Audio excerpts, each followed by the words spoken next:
హరే కృష్ణ. అండజవాహన విను బ్రహ్మాండంబుల బంతుల పట్లయాడెడు నీవా కొండల నెత్తితి వందురు కొండిక పనిగాక దొడ్డ కొండా కృష్ణ. తాత్పర్యము: గరుత్మంతుడు వాహనముగా గల ఓ కృష్ణ, బ్రహ్మాండలోకములను బంతుల వలె ఆడెడు నీవు మందర గోవర్ధన గిరులనెత్తితివి అనుట విడ్డూరమా? కాదు అని భావము.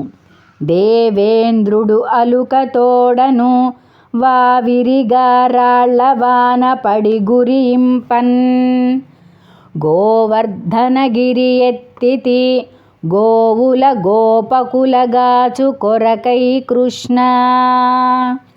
తాత్పర్యము: ఓ కృష్ణ, దేవేంద్రుడు మిక్కిలి కోపించి గోపాలురపై అతి శీఘ్రముగా భయంకర రాళ్ల వర్షమును కురిపింపగా ఆ గోవులను గోపాలురను కాపాడుటకై చిటికిన వ్రేలితో గోవర్ధన పర్వతమును ఛత్రము వలె ఎత్తిన నీ సామర్థ్యము నేనేమని ప్రశంసింపగలను?